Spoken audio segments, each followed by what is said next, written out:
a great time for us. When I think back on it, just the prospect of starting a family after 11 years was just wonderful. There's just a lot of excitement surrounding everything. But the two boys appeared, and they were just absolutely beautiful. And like every father and every mother looks at their children, and there's just really nothing on earth that really compares with the sight. And you can understand why, nature wants to continue. When I suppose you catch the flu, or, if you're fall and break your arm out of a rugby game, what's wrong is very, very clear. You see the symptoms, and you can understand them, and you can address them.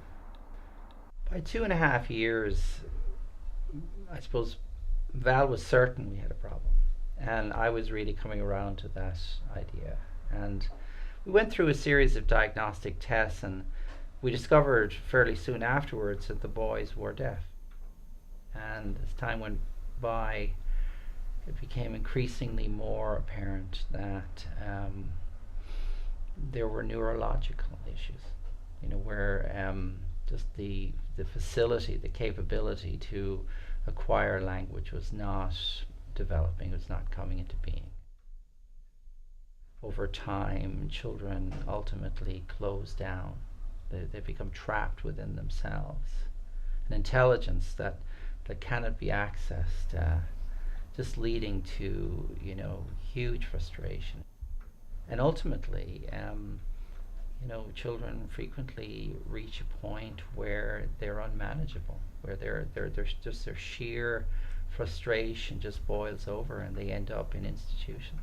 And if we do nothing, we know where the boys are going to be, and for me it was just unthinkable. I just couldn't bring my mind to this place where you would just drop the boys, off and have to drive away. I just thought if we could have something in people's homes where they could go to it, as many times a day as they wish, and the children would enjoy it because it's something they love, and the parents would have a bit of time where they could be even just having a tea or a coffee while the child was beside them doing something that they were enjoying, that it wasn't sort of like a session where they had to, you have to perform, and so that it would start off as being something that they were having fun, and that they were enjoying it, and they were learning at the same time. Unbeknownst to them then, they're actually learning a lot of things, because at the start, okay, they just need to point and it can be hand over hand. But then eventually, because they're mimicking, they're imitating the letters and the words, then they start to press the keyboard, and so now they're if there's an A on screen, they're going to press A, and etc., etc. So you're not teaching them the alphabet, but they're learning the alphabet, if you know what I mean. And because they're actually matching up all the words, and then they're actually forming sentences. I never say my son is autistic. I hate that word autistic. Now, a lot of parents don't mind it. I always say Rian has autism, because he has so much else as well.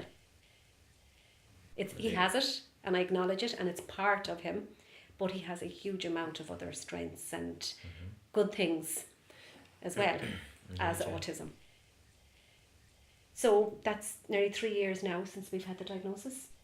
It would be considered, I suppose, fairly highly functioning, but still has huge challenges for Rian and for us. He has actually very good understanding of language. It's his verbal expression that is very, very difficult for him. He speaks in one words, whereas we're trying to get him to speak in sentences. Like if he says toast, we'll say, "Can I have toast?" And he'll repeat it after us. But we would love for him long term to be using those spontaneously, those sentences. But definitely that all has helped his understanding of language even more so, and more maybe complicated phrases and complicated language. But just to get him using them, that's where we're trying to bring it together. So it has been, I have to say, of all the things, and we've tried a lot of things to help him and to bring him on to be the best he can be, to reach his potential and this is the one always been the most consistent thing that Yes. seems to work for him. And as it won't, I know it won't take away his autism, it won't cure it, but if it can help him and if he enjoys it, and it's, you know, we'll keep doing it for as long as we can.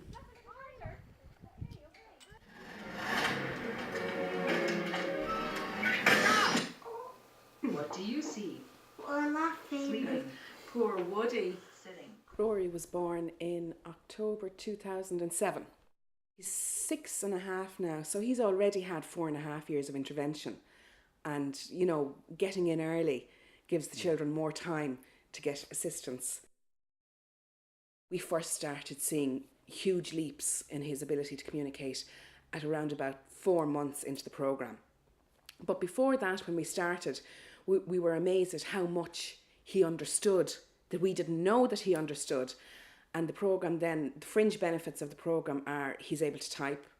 His reading is about 2 years ahead of, you know, he would be in the equivalent of senior infants now. He's reading at about 2nd class level. His teachers at school just can't get over him. He's a completely different child to what he was last year. They're so excited that he can talk to them and they can just interact that bit more with him. He now knows when he's happy, sad, angry, scared, right? And he's able to tell us, and he does tell us.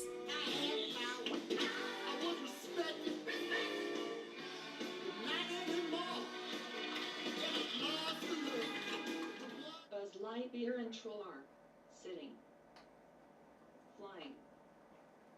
Together. We were away one night and he was having a sleepover with his cousins, and he came downstairs and he said, "I'm just a bit scared." And I went upstairs with him and I sat at the end of the bed, and that didn't work. And eventually, I tried everything, it didn't work. Eventually I just crawled into the bed with him and he put his arm around my neck and said, "I'm not scared anymore, I just love you." And that was probably the first time I've been able to resolve something and know for a fact that I resolved it. That was a first for us, where he's able to tell us, "Yeah, you got it right, you have it fixed, I'm happy." And it was such a relief, you know.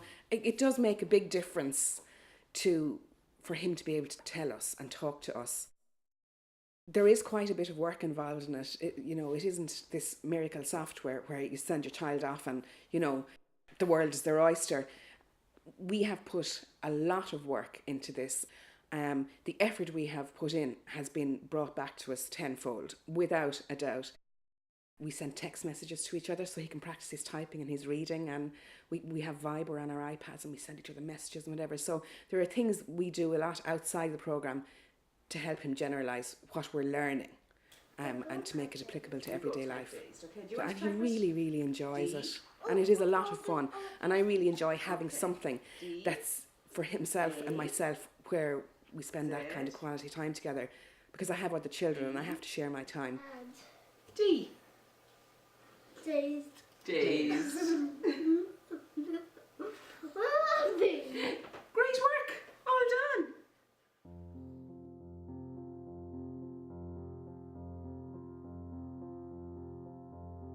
I cannot really express it. Sort of used to think, you know, if only this chalice would just pass me by. The chalice is in front of me and it's there, and my boys are severely disabled and we're going to lose them. And if only it would just pass on. And it did. In my mind, it was passing on, and I just made the decision that I needed to carry this forward and to make it available just to anyone that needed it.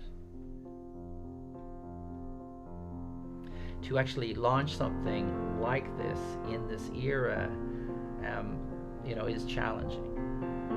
But yet, when you see the outcomes and when you meet the parents and when you hear the stories and you see their children coming out of the depths, as did Connor and Noah, it just creates such belief and such an energy to keep this going and to drive it and to make it a reality.